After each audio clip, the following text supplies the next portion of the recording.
வணக்கம் மக்களே. இன்னைக்கு நம்ம வீடியோல எத பத்தி பார்க்க போறோம்னு பார்த்தீங்கன்னா, ப்ரோ அதெல்லாம் தம்ப்நெயில் பார்த்தாலே தெரிஞ்சிருக்கும் ப்ரோ எங்களுக்கு. நீங்க ஸ்ட்ரெயிட்டா கன்டென்ட்க்கு வாங்க ப்ரோ. அதுவும் கரெக்ட் தானே.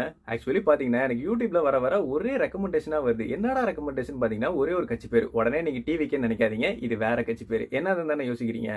Cockroach Janata party. அதாவது கருப்பாம்பூச்சி ஜனதா பார்ட்டி. கேட்கவே ஒரு விதமா வினோதமா ஒரு அருவருப்பா இருக்குல்ல. எனக்கு அப்படிதான் இருந்தது. சரி நம்மளும் ஒரு YouTubeல ஒரு டைவ போட்டு நானும் ஒரு சில ரிசர்ச்லாம் பண்ணி பார்த்ததுல பார்த்தா, நம்ம ஏ2டி அண்ணன்ல இருந்து மதன் கௌரி அண்ணன் வரைக்கும் மொத்தமா கிழிச்சு மொத்தமா உங்ககிட்ட சப்மிட் பண்ணிட்டாங்க. சரிடா அவங்களே கிழிச்சிட்டாங்களே, நீ எதுடா கேமரா வச்சு உட்காந்துருக்க அப்படின்னு தானே கேக்குறீங்க. அவங்களோட ஷார்ட் அண்ட் ஸ்வீட்டா சொல்ல நான் முயற்சி பண்றேன். வாங்க என்ன நடந்ததுன்னு பார்க்கலாம். சுப்ரீம் கோர்ட்ல இருக்க சீஃப் ஜஸ்டிஸ் ஆஃப் இந்தியா வந்து ஒரு அட்வொகேட்டை பார்த்து இந்த வார்த்தை சொல்லியிருக்காரு. இந்தியாவில் வேலைக்கு போகாத இருக்க இளைஞர்கள் எல்லாம் பாத்தீங்கன்னா கருப்பாம்பூச்சிகளுக்கு சமம். அவங்கள பார்த்தீங்கன்னா அவங்க வேலைக்கும் போகிறது கிடையாது, கம்பெனிஸும் அவங்கள ஏற்றுக்கிறது கிடையாது. அவங்கள ஒரு சில பேர் வந்து மீடியா ஆகிறாங்க, ஒரு சில பேர் சோசியல் மீடியா ஆகிறாங்க, ஒரு சில பேர் வந்து ஆர்டிஐ ஆர்வலர்கள் ஆகிறாங்க. இது மாதிரி எல்லாமே ஆகிட்டு கடைசியாக இந்த சிஸ்டத்தை பார்த்து பிடிச்சி உழுகுன்னு உழுக்குறாங்க இப்படிங்கிற ஒரு ஸ்டேட்மெண்ட்டை சொல்லியிருக்காரு. அப்பதான் நான் யோசிச்சு பார்த்தேன், ஏன்டா ஒரு சுப்ரீம் கோர்ட்லேயே வந்து ஒரு சீஃப் ஜஸ்டிஸ் ஆஃப் இந்தியாவாக இருக்கக்கூடிய ஒரு நபருக்கு வந்து எவ்வளோ பொறுமை இருக்கும், எவ்வளோ நிதானம் இருக்கும், எவ்வளோ எக்ஸ்பீரியன்ஸ் இருக்கும்.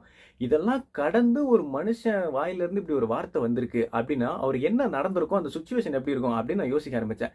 கடைசியாக விசாரிச்சு பார்த்தா தான் தெரியுது, அவர் சொன்ன வாக்கியம் பார்த்தீங்கன்னா ஒரு அட்வொகேட்டை பார்த்து சொல்லியிருக்காரு. அந்த அட்வொகேட் என்னன்னு பார்த்தீங்கன்னா, ரொம்ப வருஷமா கஷ்டப்பட்டு உழைச்சியும் அவருக்கு வந்து சீனியர் அட்வொகேட்டுங்கிற அங்கீகாரமும் அந்தஸ்தும் அவருக்கு வந்து கிடைக்கவே இல்லை. இதுல கடுப்பாய் அந்த மனுஷன் என்ன பண்ணியிருக்காருன்னு பார்த்தீங்கன்னா, கோர்ட் மேல வந்து எக்கச்சக்க பெட்டிஷன்ஸை வந்து போட்டுக்கிட்டே இருந்திருக்காரு. எதை பத்தினா, இப்படி வந்து சீனியர் அட்வொகேட் ஆகிறதுக்கு என்ன ப்ராசஸ் இருக்கு, அதை வந்து கோர்ட் வந்து எப்படி அதை அனலைஸ் பண்ணுது, அந்த ப்ராசஸ் வந்து கரெக்டாக தான் நடக்குதா, இது மாதிரி பல்வேறு பெட்டிஷன்ஸா வந்து போட்டுக்கிட்டே இருந்திருக்காரு.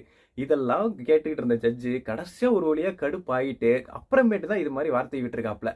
சரி வார்த்தை தான் விட்டாரு, அதோட முடிஞ்சுதா. அதுக்கப்புறம் தான் கதையே ஆரம்பிக்குது. இதுக்கப்புறம் என்ன நடந்துச்சுன்னு பாத்தீங்கன்னா, இதெல்லாம் வந்து கொஞ்சம் கொஞ்சமா இந்த வீடியோ கிளிப்பிங்ஸ்லாம் வெளியே வர வர பாஸ்டன் யூனிவர்சிட்டியில படிச்சுட்டு இருக்க ஒரு ஸ்டூடெண்ட்டுக்கு வந்து இதை பார்த்தோன்னே டக்குன்னு ட்ரிகர் ஆயிருக்கு. அவர் வந்து யாருன்னு பாத்தீங்கன்னா, இது மாதிரி பொலிட்டிக்கல் பார்ட்டிஸ்ல வந்து கம்யூனிகேஷன் ஸ்ட்ராட்டஜிஸ்டா வந்து ஆல்ரெடி வேலை பார்த்திருக்காரு. ஸோ அவருக்கு வந்து பார்த்தோன்னே இது ஸ்ட்ரைக் ஆகும். அவர் என்ன பண்ணியிருக்காருன்னா, அந்த காக்ரோச்சுங்கிற வார்த்தையை எடுத்து காக்ரோச் ஜனதா பார்ட்டி அப்படின்னு சொல்லிட்டு ஒரு மீம் கிரியேட் பண்றாரு.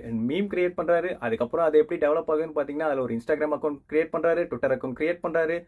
அண்ட் இது மாதிரி போயிட்டே இருக்கு. கடைசியா பாத்தீங்கன்னா மக்கள்கிட்ட இருந்து பெருவாரியான ஆதரவு அவருக்கு கிடைச்சிருக்கு. எக்ஸாம்பிள் பாத்தீங்கன்னா, இப்ப நான் வீடியோ எடுத்துட்டு இருக்கப்ப அவருக்கு வந்து இன்ஸ்டாவில் 20 மில்லியன் ஃபாலோவர்ஸுக்கு மேல இருப்பாங்க. ட்விட்டர்ல அவர் வந்து ஹோல்ட் பண்றதுக்கு முன்னாடி வரைக்கும் 2 லட்சம் வந்து ஃபாலோவர்ஸ் இருப்பாங்க.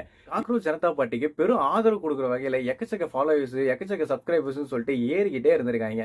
ஸோ இது இப்படியே வைரல் ஆகிதான் கடைசியா என்னையும் சென்றடைஞ்சிருக்கு, இப்போ உங்களையும் சென்றடைஞ்சிருக்கு. இப்போ நீங்களே சொல்லுங்களேன், உங்களை இதே மாதிரி தமிழ்நாட்டில் கருப்பாம்பூச்சி வெற்றி கழகம்னு ஒன்று ஆரம்பிச்சா நீங்க அதில் ஜாயின் பண்ணுவீங்களா மாட்டீங்களான்னு சொல்லிட்டு கமெண்ட் பாக்ஸில் கமெண்ட் பண்ணிட்டு போங்க. அண்ட் இந்த வீடியோ ஷார்ட் அண்ட் ஸ்வீட்டா இருந்துச்சான்னு சொல்லிட்டு மறக்காத லைக் போட்டு போங்க. அண்ட் இந்த வீடியோ வந்து உங்க எந்த ஃப்ரெண்டுக்கு கரெக்டா இருக்கும்னு நினைக்கிறீங்களோ அவங்களுக்கு மறக்காத இந்த வீடியோ ஷேர் பண்ணுங்க. தேங்க்ஸ் ஃபார் வாட்சிங். துணிச்சலை மனத்திலே வளர்த்தவன் நான்.